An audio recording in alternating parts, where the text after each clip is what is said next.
pasca kunjungan Pak Jokowi di Ukraina dan Rusia, saya melihat bahwa yang dilakukan oleh Presiden Bapak Joko Widodo dalam kunjungannya ke Rusia dan juga Ukraina, saya pikir itu adalah bagian dari double track strategy. Dalam arti bagaimanapun agenda G20 di November 2022 ini adalah sebuah pertaruhan reputasi yang sangat besar bagi Indonesia.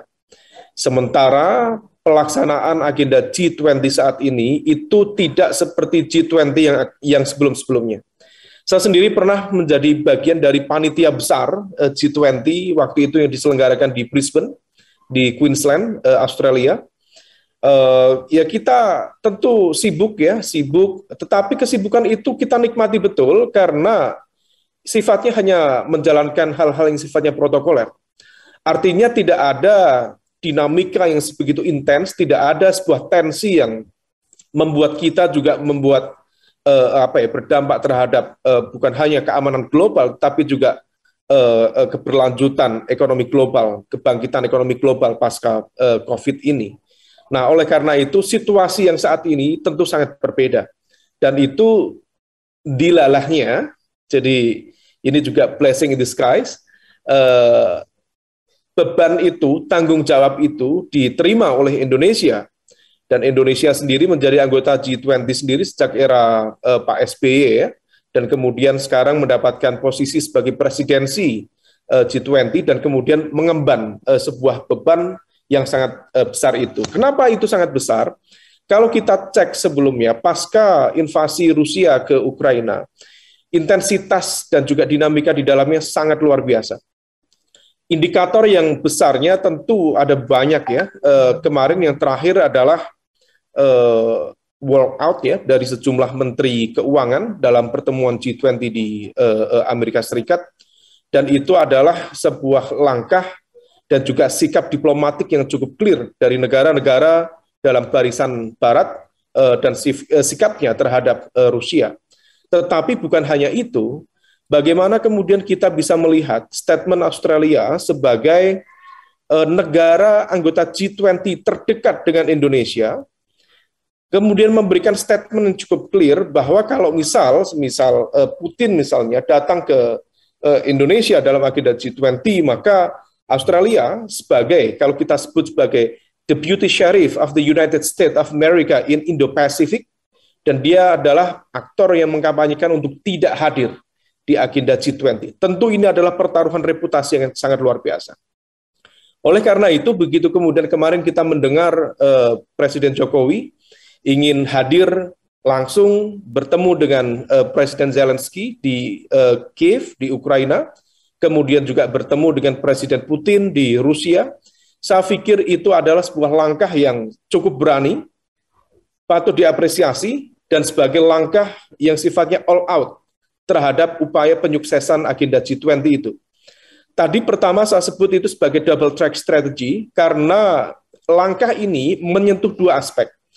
Yang pertama, dia menyentuh satu aras elit.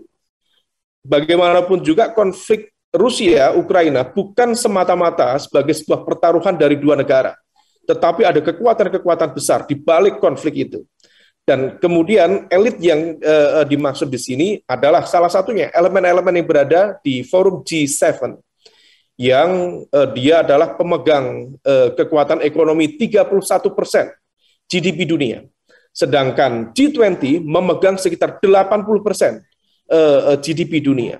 Nah, dengan kemudian melakukan upaya untuk meyakinkan elemen di level elit, terutama di luar Rusia Ukraina, saya pikir ini adalah sebuah komunikasi awal yang baik untuk menyukseskan agenda di November nanti.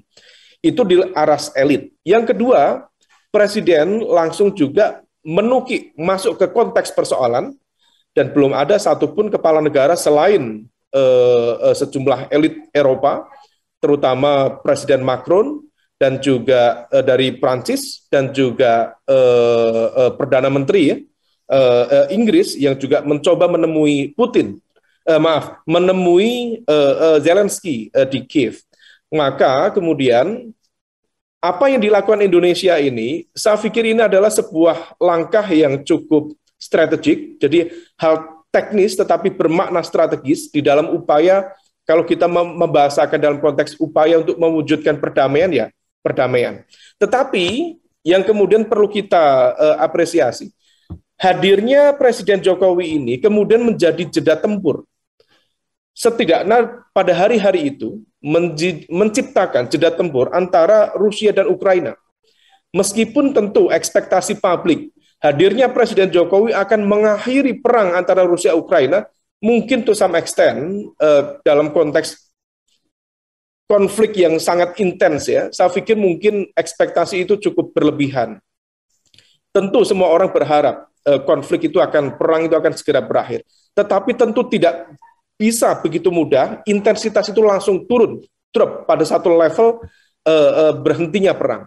Tentu ekspektasi kita sebagai masyarakat internasional, pertemuan dari para elit dunia, terutama Presiden Jokowi sebagai representasi presidensi G20, diharapkan kemudian bisa menghasilkan gencatan senjata, ceasefire, dalam konteks konflik Rusia-Ukraina itu.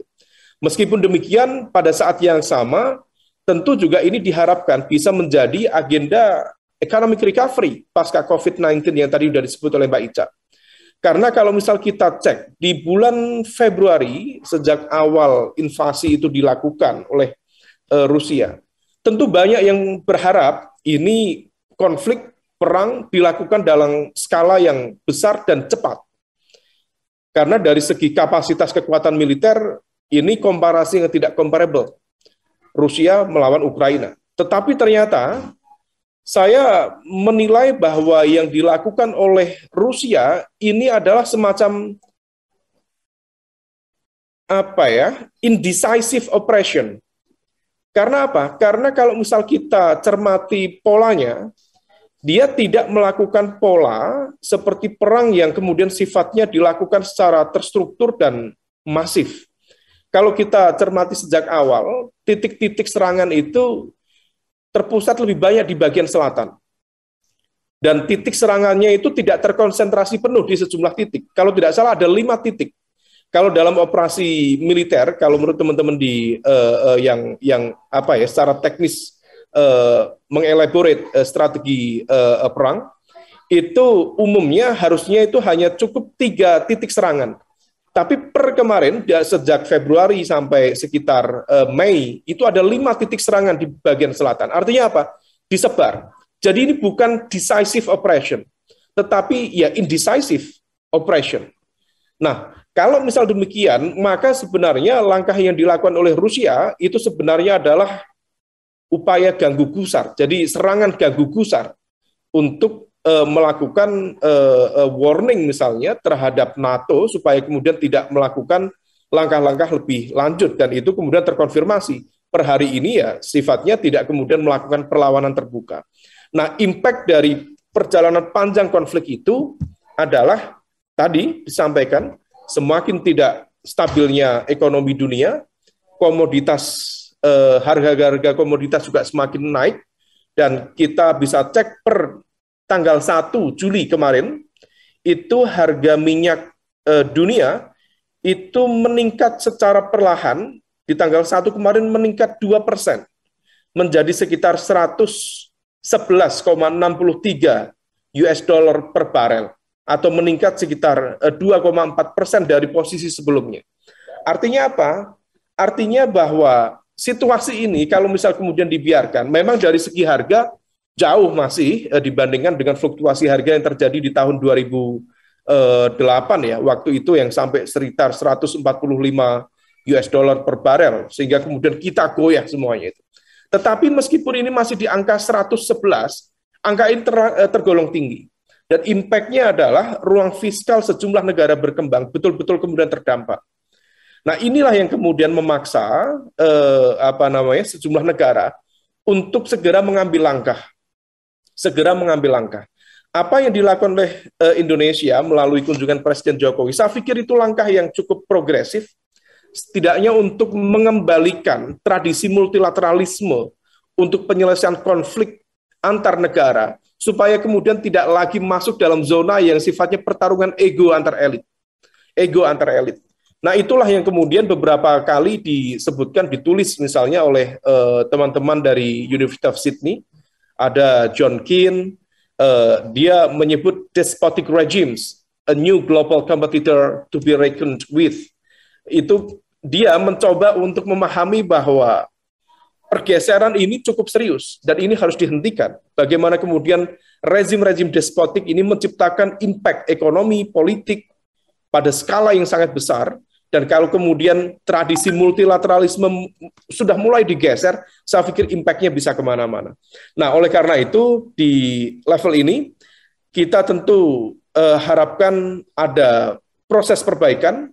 Memang harapan gencatan senjata itu tidak bisa langsung terjadi, tetapi dalam tradisi paradigma konstruktivis dalam hubungan internasional, proses manusia, proses negara, dalam mempersepsikan sebuah ancaman terhadap lingkungan sekitarnya, itu seringkali mengalami proses yang dinamis. Dinamika dalam bahasa Mbak Ica itu intersubjektivitas itu. Nah, proses itulah yang kemudian terus kita tekan, terus kita dorong, terhadap political pressure di level dunia internasional, baik melalui langkah multilateralisme di dalam konteks G20 ini, maupun melalui langkah-langkah bilateral. Nah, oleh karena itu, kalau misal kemudian itu bisa kita rasionalkan, saya pikir ini akan menjadi sebuah langkah yang baik, dan apa yang dilakukan oleh Indonesia, saya pikir ini adalah kontribusi yang cukup positif, meskipun tentu kita paham dinamika ini tidak akan berhenti begitu saja.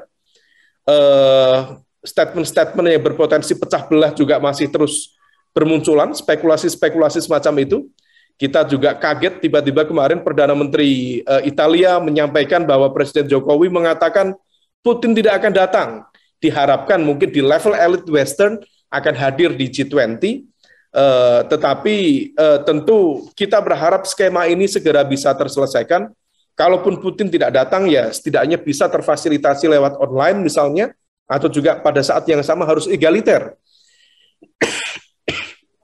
Presiden Zelensky juga harus difasilitasi supaya G20 betul-betul menjadi ruang media multilateral untuk melakukan penyelesaian-penyelesaian dalam konteks isu-isu strategis dunia.